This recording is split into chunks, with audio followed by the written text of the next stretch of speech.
Hoş geldiniz tekrar. Buyurun. Hoşunuza geldik efendim. Teşekkür ederiz. Can Bey görünmüyor, sesi duyuluyor. Herkes merak içindeydi ama geçmiş programlara bakabilirler orada. Masamızda oturuyor. Çilingir sofrasının misafiri zannediliyor. Çünkü arada bir girdiği için. Halbuki ev sahibi. Her zaman. Biz ondayız. O bizi misafir ediyor değil mi? Evet. Ama ne yapalım? Şimdi meçhulden bir ses olarak soframıza katıldığını var olsun. Bileceğiz. Efendim nerede kalmıştık? Yayık'ta kalmıştık. Hatırlarsınız. Çünkü Tanrı Ülken dünyaya bir çocuk inecekse 13. gök katındaki bir süt gölünden bir damlayla yeryüzüne anne karnına indiriyor ve ona bir yayık gönderiyor. Aslında bu yayık bildiğiniz gibi annenin rahmi. O yayık içinde yoğruluyoruz ve sonra yeryüzüne ikram ediliyoruz. Bu doğumda Tanrı Ülgen de deniyor yumuşatılmış olarak Anadolu'da ama Orta Asya'da şeyler sert. Ülken diye geçiyor. Örnek, Küneş diyor Orta Asya'da. Küneş. Biz güneş diyoruz. Ondan sonra onlar kün diyor. Biz gün diyoruz. Yani yumuşuyor. Şeyler, insanlar birbirlerine yaklaştıkça şeyler yumuşar. Sert harfler yumuşar. Bu filolojiyle ilgili olan herkes bunu bilir. Şimdi dolayısıyla ben arada bir ülgen dediğim zaman ya dili sürçtü falan gibi düşünmesinler. Yani bu nedenle yapıyorum. Evet. Şimdi Tanrı Ülgen bu kez doğumda Lahusa'ya iffet ve güzellik perilerini gönderiyor. Ve bu perilerin şahı Ayzit'i yolluyor ve Lahusa kadının iffetli olmasından dolayı ona pınarlar ikram ediyor ki bu çocuk için. Çocuk kırların çiçekleri, şeylerin, doğanın o güzelliklerini algılayabilsin diye onlar peri bildiğiniz gibi bir görünmeyen bir şey. Nasıl denir? Cin yani aslında. Değil mi? Periler cindir, görünmezler. Ama doğadaki mesela çiçekte peri vardır diyor. Ya görünen bir şey değil. Ama çiçeği güzel yapan, çiçeğe doğru bizi çeken neyse ona diyor peri. Onun arkasında gerçekten bir varlık var değil. Yani bir cazibe var orada ama ben onu açıklayamıyorum ve ona doğru çekiliyorum. İşte bu peri. Özünden bahsediyor. Evet, yani bu Türklerde bunların anlamlarını falan bildiğiniz zaman o zaman o mitleri, o efsaneleri anlamak daha kolaylaşıyor. Ve buna Ayzit diyor. Şimdi o dönemdeki bir atalarımız diyebiliriz çünkü bizim soyumuz da öyle. Aynı soydan geldiğimiz için ben örneğin Afgan kökenli bir ailenin çocuğuyum. Oradan göç etmiş bizim atalarımız. Dolayısıyla bugünkü Afgan göçmenlerine kızanlara diyorum, biz de bir zamanlar oradan gelmiştik. Şimdi atalarımıza göre insanın hayattaki görevi her hal ve harekette yaratıcısı olan Tanrı Ülken'e benzemektir. Şimdi bu çok ilginç bir şey. Yani bir öğreti var ortada. Bu öğreti bir efsane üzerine oturuyor. Tanrı Ülken efsanesi üzerine oturuyor. Evet. Ama bunu daha çocukluktan insanlara öğretiliyor. Ama sadece sözle değil, ritüeller var. Bir takım onları şimdi işleyeceğiz. Yani bir takım törenler yapılıyor. O törenlerde herkesin içinde söz veriliyor, ahitler alınıyor falan. Evet. Bir inisiyasyon var. Yani bir kabul törenleri var. Demek ki şaman onun için diyor ben Tengri olmak isterim. Aynen dediği bu. Şimdi orada en yüksek ideal nedir insanlık için? İşte Tanrı. Dolayısıyla Tanrı'ya beğenilmek, kendini öyle yetiştirecek ki Tanrı'ya sunacaksın onu. Hani şu İbrahim Peygamber'in oğlunu Tanrı'ya kurban olarak sunabilme. Yani ne demek Tanrı'ya? Şimdi biz şöyle öğreniyoruz. İşte rüyasında gördü. Tanrı dedi ki sen niye oğlunu kesmiyorsun? Bana söz vermiştin. Hadi git kes onu da getir falan filan. Şimdi böyle öğrenince iş başkadır. O da gitti ne yapayım yani Tanrı için madem emretti şu çocuğu keseyim bari filan.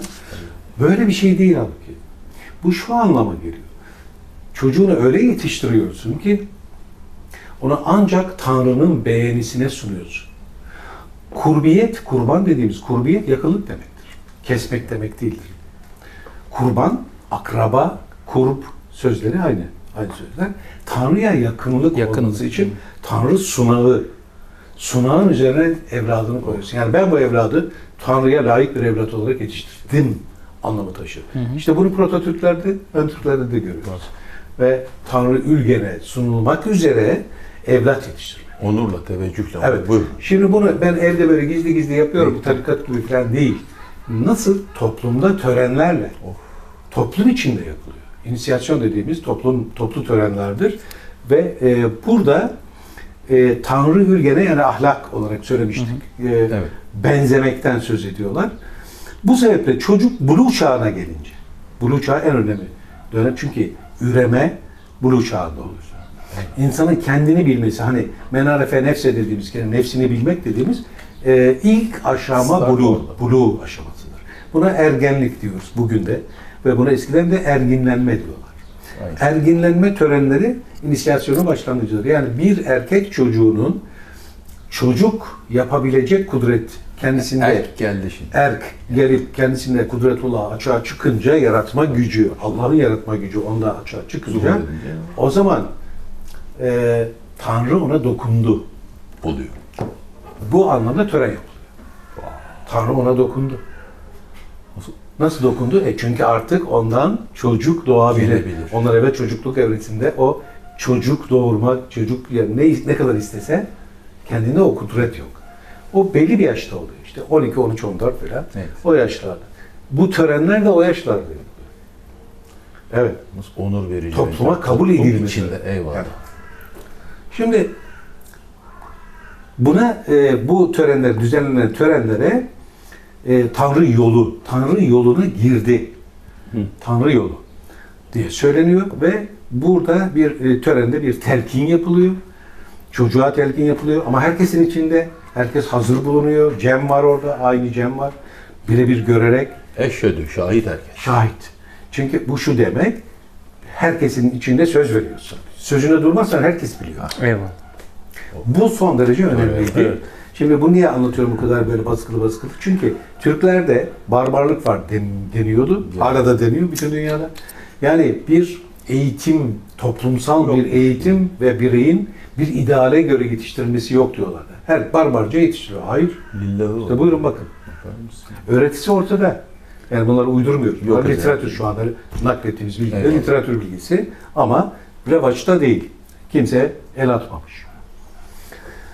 Şimdi çocuğun bu törende, erginlenme töreninde iyi veya kötü her ne yaparsa yapsın hiçbir hareketinin kaybolmayacağı telkin ediliyor kendisine.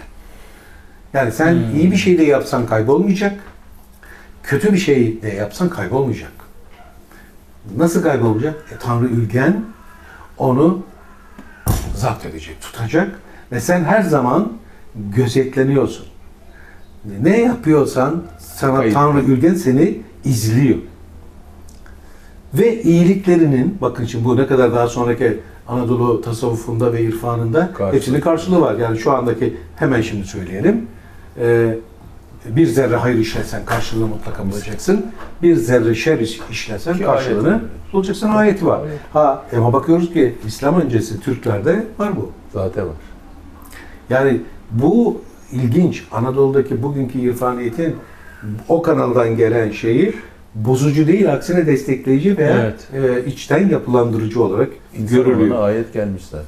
Şimdi bakın, iyiliklerinizi diyor telkinde çocuğa. Sağ yanındaki yuyucu.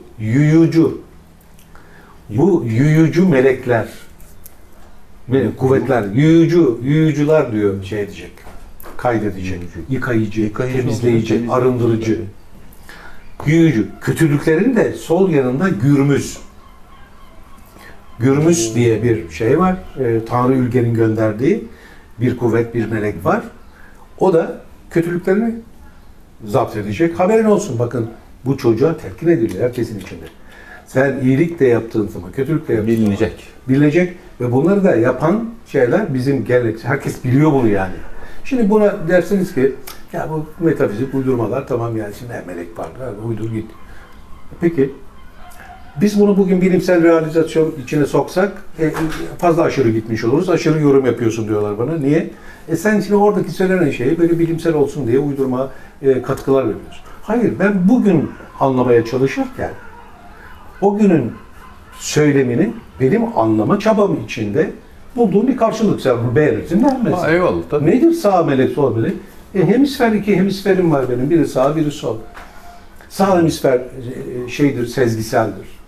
Sol hemisfer konuşan, hesap tutan ve sağ ve sol eller de çaprazdır.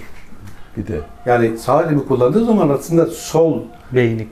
şey diyor, sol hemisfer hükmediyor. Sol şeyde, onun için sol şeydir, global şey yapar, ayrıntı yapamıyor. Solaklarda farklı. Yani yazıyı sağla yazabiliyorsun çünkü sol düşünüyor. Sağ bütünsel, holografik düşünüyor. Aslında beyin bütündür. Evet. Beynin tamamı bütünsel çalışır. Ama bu ayrımlı bir bütünlüktür. Sağ hemisfer, sol hemisfer diyoruz ama korteks hepsini kaplıyor tabii. komple. Eyvallah. Korpus callosum'da O örtü. bu ikisinin arasında, iki hemisfer arasında Bağlantı. müthiş bir data akışı var orada. Evet. Şimdi bunu bugün yani hafızamız yok mu? Var. Ben bir iyilik işlediğim zaman hafızamda durmuyor mu? Duruyor. Kim kaydediyor abi? Beden diyoruz. Yani insan, biyolojik, Evet. yani doğası kaydediyor. Demek ki kendin oturup yazarak kaydetmiyorsun. Bedeninin doğası yapıyor. İşte Tanrı Ülgen yapıyor dediğin zaman Açık. doğa yapıyor de. Ne fark eder? Adını ne koyar? Yani kaydediliyorsun. Kötülük hafızamızda durmuyor mu yaptığın kötülük? Duruyor, vicdanımda duruyor. Gizlesem de duruyor. Başkasına saklasam da, söylemesem de duruyor. İşte bunu telkin ediyorlar çocuğa. Bugün yapılıyor mu? Aileler yapmıyor.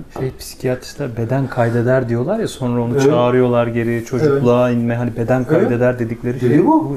Dediği bu. Yani bu tarz söylüyor diye aslına aykırı bir şey yok. Çünkü miti, efsanesi nasıl olursa olsun sonuçta biz fonksiyonel bir şey arıyoruz. Oradan Diyoruz yola ki çıkıp bu çocuğa bu telkin niçin yapılıyor? Toplumda ahlaklı yaşasın diye ve kendi üzerine bir göz olduğunu. Aslında o toplumun gözü. sosyal ahkamı kuruyor aslında. Sosyal hakem kuruyor. Şimdi bu inisiyasyonla topluma birey daha 12 Problem yaşına olur gelir mu gelmez yani? ergenlik heyecanları içindeyken o heyecanını telkinle Frenle. topluma kabul töreninde sen toplum tarafından kabul edildin. İyilik ve kötülüklerin kaydediliyor ve gözleniyorsun. Tanrı Ülgen seni görüyor herkesin gözünden aslında. Tabii. Ona göre yaşa. Şimdi bu son derece önemli bir şey. Bir toplum yapılanması. İçinde bir şemsiye olduğunu görüyor şimdi. Anladın mı? Şimdi aile içinde dangıl dangıl yani çocuk çok seviyorum. İşte hediye aldım. Ondan sonra aferin oğlum. Bir kızım işte bir yaramazlık yaptığında yapma bak çok iyi oldu. Böyle bir tören yok. Bir kabul yok. Çocuk onurlandırılmıyor. Seviliyor. Bak herkes ailesinde çocuğu seviyor, cezalandırıyor falan ama onurlandırılıyor. Ya. Bakın orada 12 yaşına gelip toplum karşısına çıkıyorsunuz. Topluma hazır bulunuyor. Ve sizi sunuluyorsun topluma ve söz veriyorsunuz. Telkin yapılıyor ve kabul görüyorsunuz. Onurlandırılıyorsunuz. Böyle Evet. yani. Şimdi bu son derece önemlidir. İrfan lafını söylediğimiz zaman herkes böyle Ya. işte gökyüzünde ne diyorlar? Bu irfan nedir ya?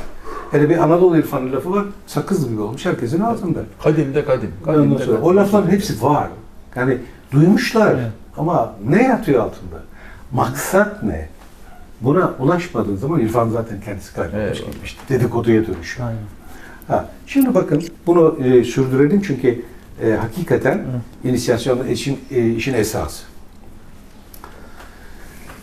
Çocuğa yapılan telkine göre ölümden sonra da bir duruşma yapılacak. Aynı oradaki gibi, o toplantı gibi bir yargı cemi, bugün diyoruz Anadolu'da buna. Bir yargı cemi olacak ve sen yapıp etmelerinin hesabını vereceksin kardeşim. Düşünün ergenlik çağında daha bunu telkin ediyorsunuz çocuğa. Diyorsunuz ki şimdi de toplum önünde gözleniyorsun yapıp etmelerini. Hepsi Kendi kaydoluyor. hafızanda da kaydoluyor, melekler kaydediyor, haberin olsun. Öldükten sonra da yargılanacaksın. Şimdi bu telkinde her çocuk 12-13 yaşına geldiğinde ergenlik töreninde burada erkek çocuk. Kızlar için ve kadınlar için ayrı bir uygulama var. Şimdi bugün ondan söz etmeyeyim. Eyvallah. Bunu bir bitirmek istediğim için onu ayrıca konuşuruz. Wow. Yani ayrım orada kadınlar yok sayılıyor falan değil. Maşallah. Onların ergenlenme törenleri farklı. Ritüeli yani. Evet, ritüeli farklı. Şimdi burada asıl olan bir çocuğu sorumlu yapmak, Evet. Bir, Çok önemli. telkin veriliyor. Bu vicdanına yazılıyor. Kendine emanet ediliyor. Kendisi, bravo. Evet. Kendisine emanet ediliyor. Yani sorumlu oluyor. Ama aynı zamanda onore ediliyor. Kabul ediliyor. Tabii. Kabul töreni bu. Birey oldum artık yani. Evet, Evet. var. Ben varım. Ben varım. Ben varım. İşte o zaman kendisine bir ad takılıyor. O zaman kadar adı yok. O Kendi- atsız dediğimiz. Atsız dediğimiz bu. Atsız. Ad veriliyor ve sonra şeylere katılma, ok atma, işte Rekabete sporlar katılabilecek falan. artık. Ha, o rekabetlere katılma törenleri de var ayrıca. Onlarla birlikte ata binmeyi, ok atmayı, kendini savunmayı yani öğrenince de kendisine bir at veriyorlar. Oyundan hakikate geçti artık. Anladınız mı? Vay. Atı oluyor, adı oluyor, kendini savunabiliyor, erdemlere yemin etmiş oluyor, toplum tarafından kabul edilmiş oluyor. Bir Erdemlere şövalye yemin. var orada. Ya. Bir şövalye.